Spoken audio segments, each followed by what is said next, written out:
الحمد لله رب العالمين والعاقبة للمتقين والصلاة والسلام على سيد الأنبياء وأشرف المرسلين وعلى آله الطيبين الطاهرين وأصحابه الأكرمين أجمعين أما بعد فأعوذ بالله من الشيطان الرجيم بسم الله الرحمن الرحيم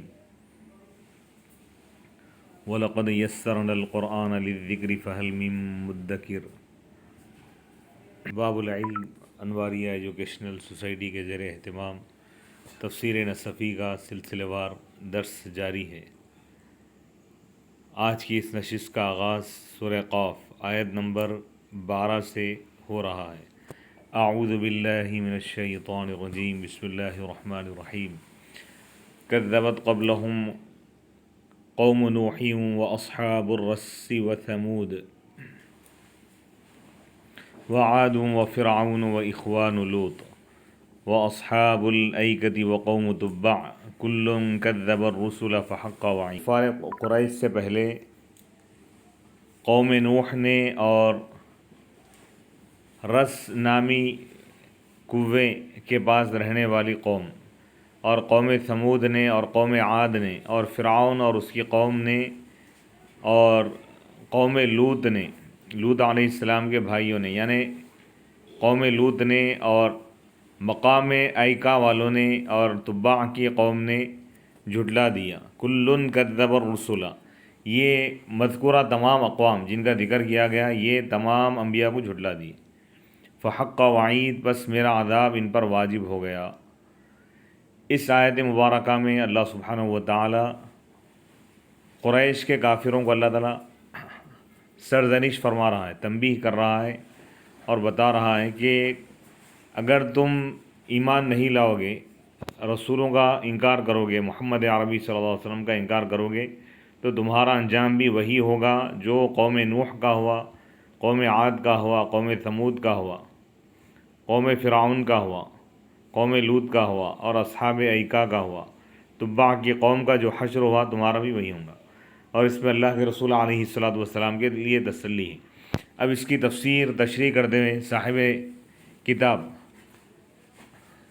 علامہ نصفی رحمۃ اللہ علیہ فرما رہے ہیں کہ قبلہم ای قبل قریشن، کذبت قبلہم قبل قریشن، ان سے پہلے یعنی قریش سے پہلے جھٹلا دیا قوم نوح، نوح علیہ السلام کی قوم نے نوح علیہ السلام کو جھٹلا دی۔ وہ اصحاب الرس، رس والے جھٹلا دیے نبیوں کو۔ نوح علیہ السلام کی قوم حضرت نوح علیہ السلام کو جھٹلا دی۔ قریش قبیل قریش، مکے کے جو کفار تھے قبیل قریش میں جو لوگ انکار کر دیے، ان سے پہلے بھی کئی لوگ انکار کی، یہ بات بتائی جا رہی ہے۔ وہ اصحاب الرس ہوا بئر، یہ رس ایک کنویں کا نام ہے۔ وہم قوم بالیمامہ، یمامہ کی قومیں۔ وقیل، اور کہا گیا کہ اصحاب الاخدود، اصحاب الرس سے مراد اصحاب الاخدود ہے۔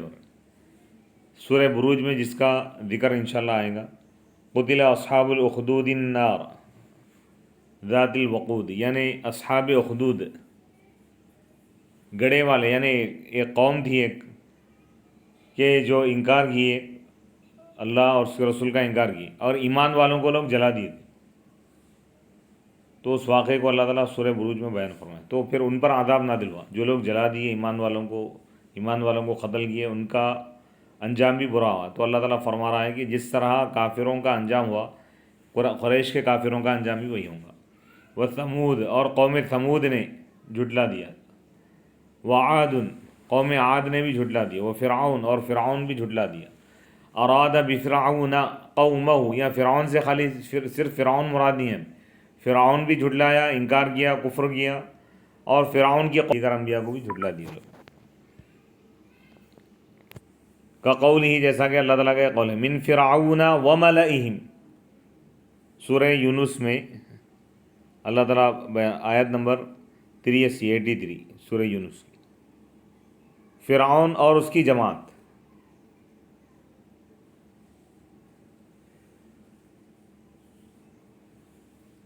اس کے بعد فرما رہے ہیں کہ لِأَنَّ الْمَعْطُوفَ عَلَيْهِ قوم نوح، یہاں معطوف علیہ کیا ہے؟ یہاں پہ قوم نوح ہے، قوم نوح معطوف ہے، واصحاب الرس وعاد و ثمود وعاد و فرعون، اس کا عطف ہو رہا ہے کس پر؟ قوم نوح پر۔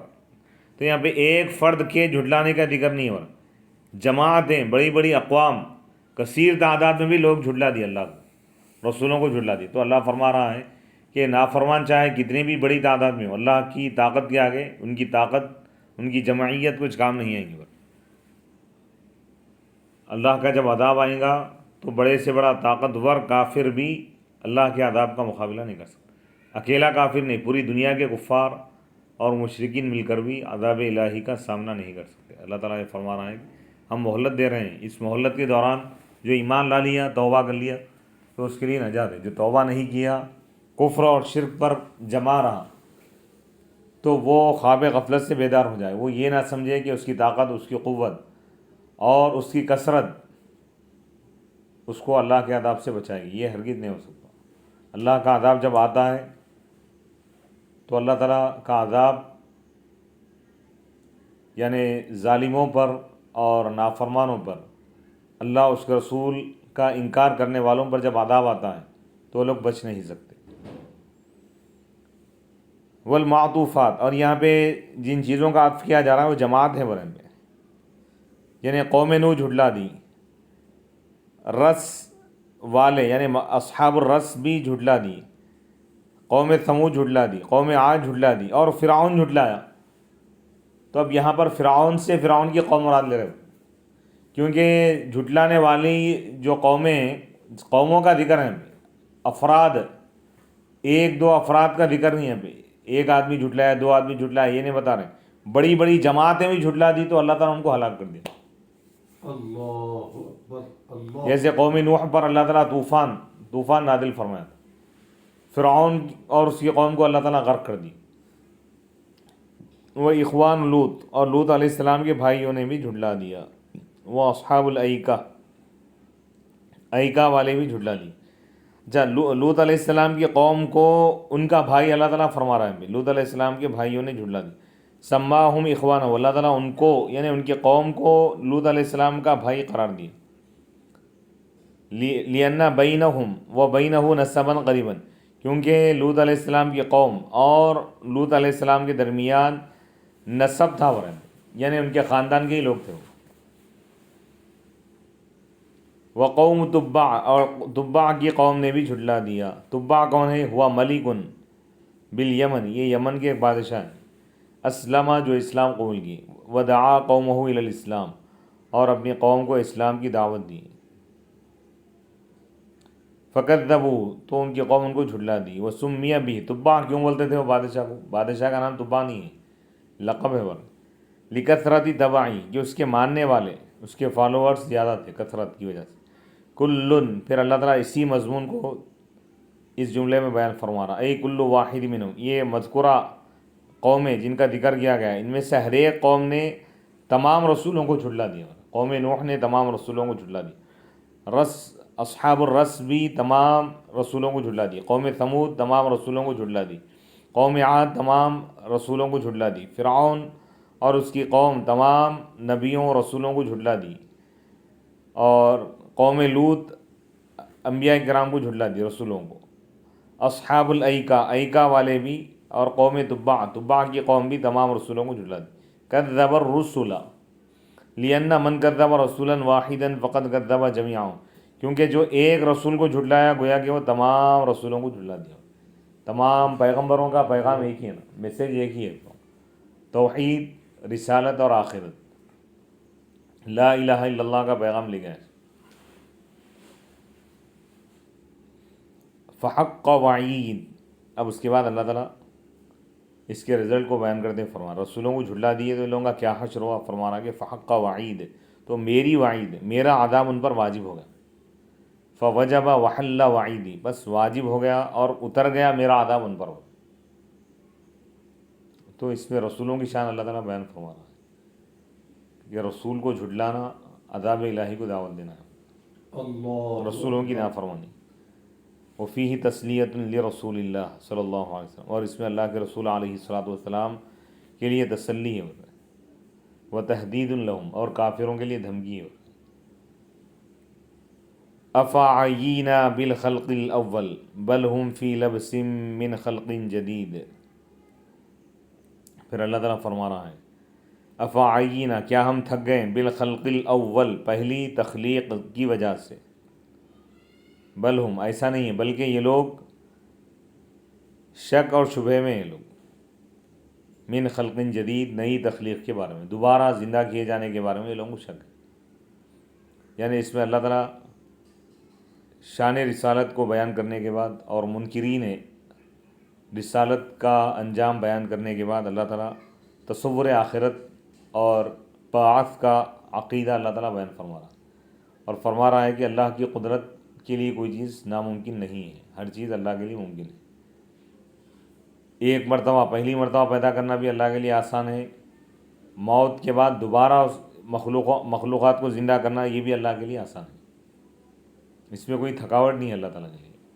وما مسنا من لغوب، جیسا کہ اللہ تعالیٰ آگے بیان فرمائیں کہ ہم کو کوئی تھکاوٹ نہیں پہنچی. افعینا، عیا یا کے معنی عاجز آنا، بے بس ہو جانا، تھک جانا. عیا بالامر اذا لم یہتدی لوجہ عملہ، یعنی جب کوئی شخص بے بس اور لاچار ہو جاتا ہے تو عیا کا لفظ استعمال کرتے، تھک جانا. حمزہ انکار کے لیے، کیا ہم تھک گئے، کیا ہم عاجز آ گئے پہلی تخلیق کی وجہ سے.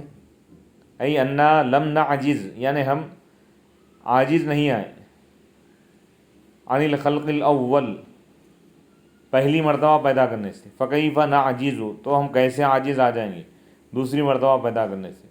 والاعتراف بذلک اعتراف بالاعادہ، اور پہلی تخلیق یعنی اللہ پہلی مرتبہ پیدا کرنے والا اللہ ہی ہے، تو اس بات کو ماننا، اس کا اقرار کرنا، دوبارہ زندہ کرنے کا بھی اقرار کرنا ہے. جو پہلی مرتبہ پیدا کر سکتا ہے تو دوبارہ وہ زندہ بھی کر سکتا ہے. سبحان اللہ. بل ہم فی لبس فی خلط و شبہۃ. پھر اللہ تعالیٰ فرما رہا ہے کہ یہ کفار، یہ مشرکین اشتباہ میں ہیں لوگ، شک اور شبہ میں ہیں لوگ. قد لبس علیہم الشیطان، قد لبس علیہم الشیطان، شیطان ان پر معاملے کو مشتبہ کر دیا. وحیرہم، اور ان کو حیران کر دیا، معاملے کو مشتبہ کر دیا یعنی ان کو بہکا دیا. وحیرہم، اور ان کو حیرت میں ڈال دیا. وذالک تسویلہ الیہم، اور وہ شیطان کا ان کے لیے آراستہ کر دینا اس بات کو کہ ان احیاء الموتى امر خارج عن العادت. شیطان یہ بہکا دیا کہ مردوں کو زندہ کرنا ایک ایسی چیز ہے جو عادت سے خارج ہے، یعنی بالکل یہ چیز سمجھ میں نہیں آتی انسان کی فطرت. فترکوا، تو وہ اس کی وجہ سے استدلال صحیح کو چھوڑ دیا.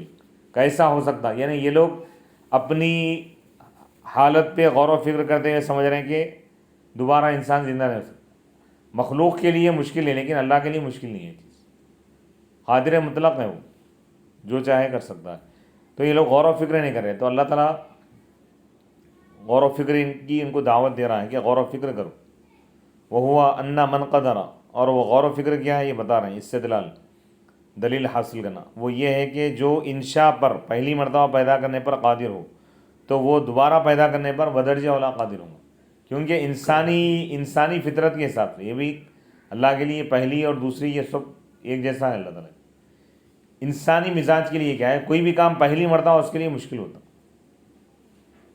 لیکن دوبارہ کوئی چیز بنانا انسان کے لیے مشکل نہیں ہوتا. تو اللہ تعالیٰ بتا رہا ہے جیسا تمہارے پاس کوئی چیز ابتدا میں بنانا مشکل ہے، بعد میں کوئی شخص ابتدا میں کوئی چیز بنا لیا، کوئی گھر تعمیر کر لیا یا کوئی اور چیز تیار کیا، کوئی چیز ایجاد کیا، تو دوبارہ ایجاد کرنا اس کے لیے مشکل نہیں ہوگا. جیسے جتنی نئی چیزیں ہیں، تو اسی طرح اللہ تعالیٰ فرما رہا ہے کہ جس طرح تمہارا مزاج فطرت ہے، تم اپنے مزاج پہ اس کو قیاس مت کرو، بلکہ اللہ کی ذات سب سے بلند و بالا ہے. پہلی مرتبہ پیدا کرنا بھی اللہ کے لیے آسان ہے، موت کے ہزاروں سال، لاکھوں سال بھی گزرنے کے بعد اللہ تعالیٰ قیامت کے دن دوبارہ تمام مخلوقات کو زندہ کرے گا. یہ دونوں چیزیں اللہ کے لیے یکساں ہیں، کوئی چیز مشکل نہیں ہے. لیکن انسان کو سمجھانے کے لیے اللہ فرما رہا ہے کہ جو ابتدا میں پیدا کر سکتا ہے تو دوبارہ زندہ کرنا اس کے لیے کیوں مشکل ہوگا، مشکل نہیں ہوگا اس کے لیے تو آسان ہے. من خلق جدید، بلکہ یہ کفار و مشرکین نئی تخلیق کے بارے میں شک میں ہیں. بعد الموت، موت کے بعد والی جو نئی زندگی ہے اس کا یہ لوگ انکار کر رہے ہیں۔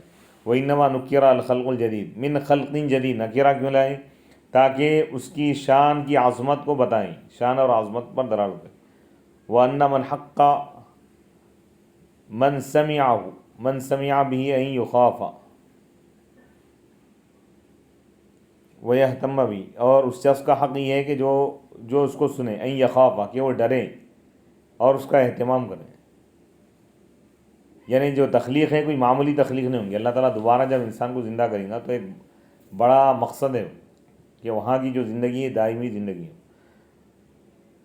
وَلَقَدْ خَلَقْنَا الْإِنسَانَ وَنَعْلَمُ مَا تُوَسْوِسُ بِهِ نَفْسُهُ وَنَحْنُ أَقْرَبُ إِلَيْهِ مِنْ حَبْلِ الْوَرِيدِ، اور یقیناً ہم نے انسان کو پیدا کیا۔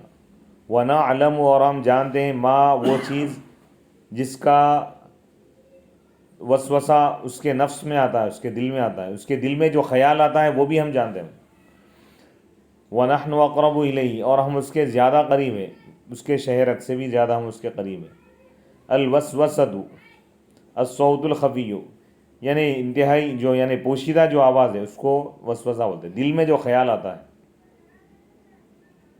دل کی جو آواز ہے اس کو بھی وسوسہ بولتے ہیں۔ وَوَسْوَسَةُ النَّفْسِ، اور نفس کا وسوسہ کیا ہے بتا رہے، ما يخطر ببال الانسان، جو انسان کے دل میں جو خیال آتا ہے اور اس کی ضمیر اور اس کے دل میں جو چیز ہوتی ہے، سرگوشی ہوتی ہے، من حدیث النفس، یعنی دل میں کوئی بات، یعنی زبان سے اظہار نہیں کر رہا، دل میں کوئی چیز سوچ رہا ہے، اس کو بھی وسوسہ بولتے ہیں۔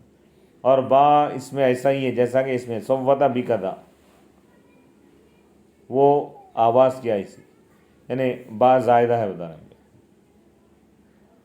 وَنَحْنُ أَقْرَبُ إِلَيْهِ، پھر اللہ تعالیٰ فرما رہا اپنے علم کو، اللہ تعالیٰ شان تخلیق کو اللہ تعالیٰ بیان فرما کہ ہم انسان کو پیدا کیا، انسان کے خالق ہیں، یعنی کائنات کی چیز، ہر چیز کو اللہ تعالیٰ ہی پیدا کیا، لیکن انسان یہ تمام مخلوقات میں زیادہ معزز ہے۔ اللہ تعالیٰ اس لیے اس تخلیق کا اور انسان کی خلقت کو اللہ تعالیٰ بیان فرما۔ وَنَعْلَمُ، پھر اللہ تعالیٰ اپنے شان علمی کو بیان فرما رہا ہے، اور ہمارے علم اور ہمارے کمال علم کا یہ حال ہے کہ انسان زبان سے جو کہتا ہے وہ بھی ہم سنتے ہیں، جانتے ہیں، اور دل میں جو خیال آتا ہے اس کے وہ بھی ہم جانتے ہیں۔ پھر اللہ تعالیٰ اپنی شان قرب کو بیان کرتے فرما رہا ہے، اور ہم اپنے علم، شان قرب یعنی قریب ہے اللہ تعالیٰ انسان کے، کس طرح قریب ہے، کتنا قریب ہے، جی فرما رہا کہ وَنَحْنُ أَقْرَبُ إِلَيْهِ، اور ہم انسان کے شہرک سے زیادہ قریب ہیں، یعنی شہرک سے بڑھ کر انسان کے قریب کوئی چیز نہیں ہے۔ اللہ فرما رہا ہے کہ ہم انسان کے اتنے قریب ہیں، پھر انسان ہم سے غافل کیوں ہیں، وہ بھی ہمارے قریب آنے کی کوشش کریں۔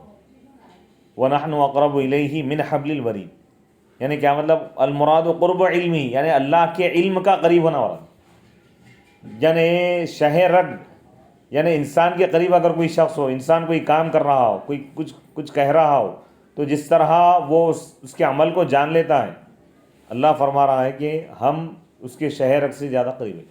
انسان کے تمام اعمال، حرکات، سکنات، اقوال، افعال، ہر چیز کو ہم جانتے ہیں۔ من حبل الورید ہوا مثل فی فرط القرب، یعنی انتہائی قرب کو بتانے کے لیے مثال دی جاتی ہے، شہرگ سے زیادہ قریب ہو۔ عرق فی باطن عنقی، یعنی گردن کے اندرونی حصے میں جو رگ ہوتی ہے، شہرگ، زندگی کی جو رگ ہے، اس کو کہتے ہیں حبل الورید۔ حبل کے معنی رکھے آتے ہیں، اضافت بیان کے لیے، حبل کے معنی بھی رگ، ورید کے معنی بھی رگ، حبل کوئی بھی رگ، اب یہاں ورید لا کے اس کی وضاحت کریں، کون سی رگ؟ شہرگ۔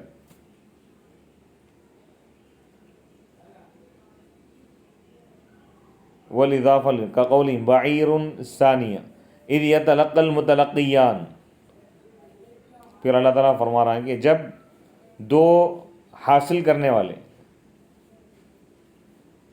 جب حاصل کر لیتے ہیں، عن الیمینی، یعنی دو فرشتے، یعنی الملکین الحافظین، جو نگران کا جو دو فرشتے ہیں، عن الیمینی وعن الشمال قائم،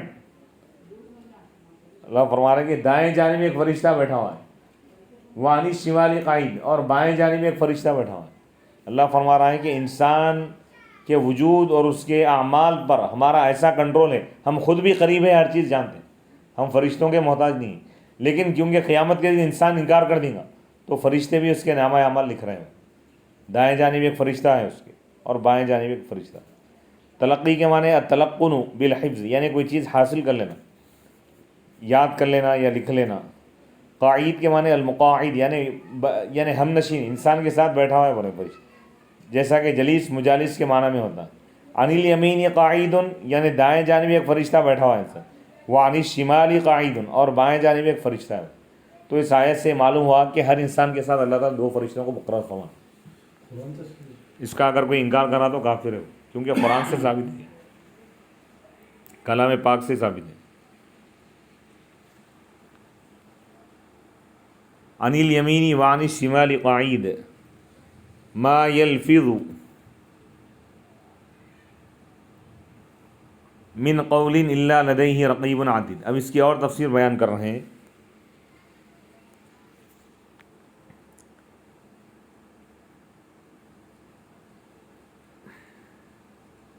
ما یلفظ من قول الا لدیہ رقیب عتید،